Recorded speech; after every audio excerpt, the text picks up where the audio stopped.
Dr. Mark Sherwood joins us right now. We want to dive into some of these studies that are starting to come out when it comes to COVID-19 and the mild COVID-19 infections that a lot of folks suffer through as far as Omicron is concerned. I'm being one of that hand up at that point. But they're saying now that there are some long-term effects that even mild COVID-19 infections can have on folks. Dr. Sherwood, give us some idea of this study and what it's saying.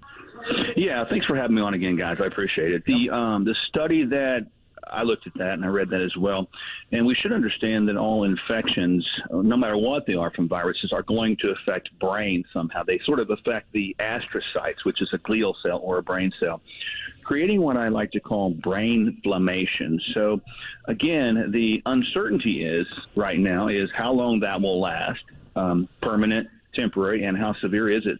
The signs and symptoms that we would sort of associate with that would be like brain fog, forgetfulness, slow brain, I call it.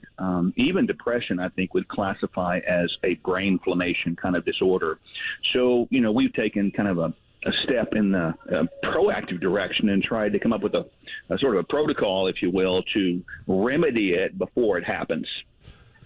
With COVID only being around for 2 years, how is it possible to use the term long-term effects? I mean, I would think long-term means 10 years, a lifetime, but we've only been through this 2 years. Yeah, it's one of these headlines that makes me shake my head because, and then this is just a tangential thought here. Anytime a headline provokes fear, it draws our attention, doesn't it? So, anytime you look at this fear, I tend to sort of look at it with a cross eye because my life is spent being a hope dealer. And so I want to look at things, be informed, but I don't want to be in fear. And so when I looked at that, I thought the same thing you did. I thought, okay, we haven't even had time to assess the long-term effects of the vaccines. Now, how are we going to go back and say how we're going to assess the long-term effects of a virus that's only been around for a short term?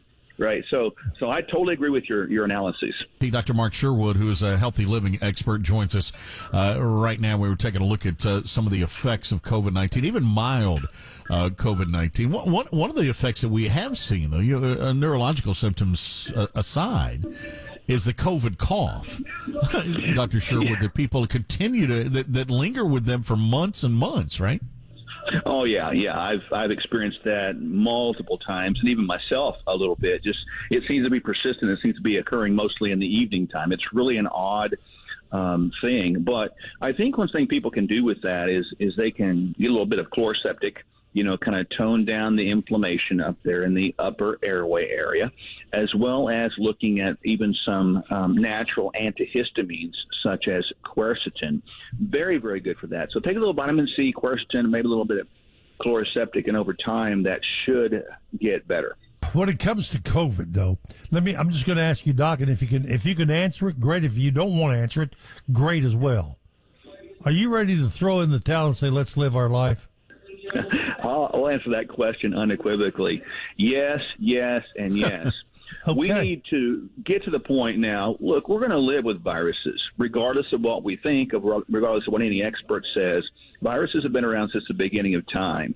Our job as human beings is to prepare ourselves to do that very same thing. There's not enough talk about proactive, preventive lifestyle factors, and that, to me, is horrific and even disgusting. We need to get back to the point of caring for human beings and quit running in fear, because fear, crushes the immune system. It crushes our ability to fight.